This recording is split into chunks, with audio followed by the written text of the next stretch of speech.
Welcome back to my channel once again. Hope you are doing well. तो आज मैं करने बॉक्सिंग, लेकिन इस पार्सल के पीछे भी बहुत लंबी स्टोरी है भाई।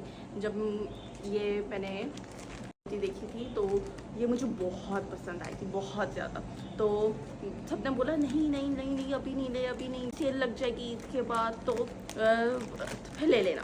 तो मैं ओके फाइन फिर ले लेती हूँ, लेकिन सेल ही नहीं लगी। 2 हफ्ते गुजर गए, नहीं सेल लगी।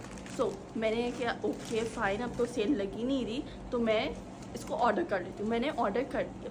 ऑर्डर करने के थोड़े दिनों बाद मुझे पोस्टेक्स वालों से मैसेज आता है कि आपका पार्सल डिलीवर होने वाला है। और उस टाइम मैं थी अपनी जॉब पे, अब मुझे कॉल आती। तो मैंने बोला भाई मैं तो अभी घर पे नहीं हूँ, आप आ जाओ 4 बजे। तो उसने बोला नहीं मैं 4 बजे नहीं आऊँगा, मैं अब कल आऊँगा। मैं अच्छा चलो आप कल आ जाओ। मैंने 2 दिन तक वेट किया, लेकिन कोई मैसेज, कोई रिप्लाई नहीं, ना कोई कॉल। उस बंदे को मैं कॉल कर रही हूँ राइडर को, तो वो उठा नहीं रहा। जब उठाया तो बोला नहीं मैं तो इस वो हूँ ही नहीं एरिया का, मैं कोरंगी की साइड का हूँ, अब कोई और आएगा देने।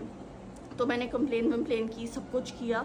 तो फिर 2 या 4 दिन बाद कोई और आया, और उस दिन फिर मैं घर पे नहीं, और घर में से किसी ने, बिल्डिंग में से किसी ने नहीं लिया।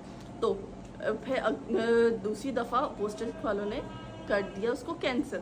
और फिर मैं वहाँ गई उनके पोस्टेक्स वाले वेयर हाउस, लेकिन कोई भी नहीं ऐसा था जो हो सके, और मेरा पार्सल हो गया था कैंसिल। और मेरा इतना मूड ख़राब, और इस कुर्ते पे मेरा दिल आया हुआ था, जो कहते हैं ना बुरी तरह वाला, वो दिल आया हुआ था। एंड यार अब पहले मैं इसको दिखाऊंगी, उसके बाद आगे की स्टोरी में दिखाती हूँ। Look at this, Look at this, it looks so nice. मैंने कहा अच्छा वो तो कैंसिल हो गया, उन्होंने बताया आपका तो पार्सल कैंसिल हो गया, अब क्या होगा। तो क्या अब आप जाके ले लें। तो मैंने पापा को कहा पापा वो तो कैंसिल हो गया। तो पापा ने बोला तो क्या हुआ, हम जाके ले आएंगे, या कुछ और ले लेना, हम कुछ और ले लेंगे। मैं नहीं मुझे वही चाहिए। तो फिर मैं स्क्रॉल करती रही, मैं देखती रही, आउट ऑफ स्टॉक, मुझे स्मॉल साइज़ मिल ही नहीं है।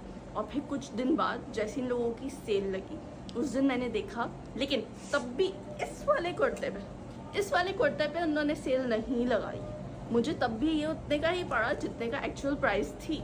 लेकिन ये हुआ कि वो स्मॉल साइज़ में मुझे मिल गया, मेरी साइज़ में मुझे मिल गया। एंड फाइनली, और जैसे ही मुझे मिला मैंने उसी टाइम का, और फिर तो मैं इतनी प्रोएक्टिव हो गई कि मैंने कुछ भी, मुझे ये कुर्ता चाहिए। फिर मैंने पैसे दे दिए अपने ऊपर बिल्डिंग में कि भाई तुम लोग, अगर मैं ना भी हूँ तो तब तुम लोग ले लेना। और वही हुआ, जब मैं नहीं थी घर पे तब वो आया। So this is the story, that's all, bye.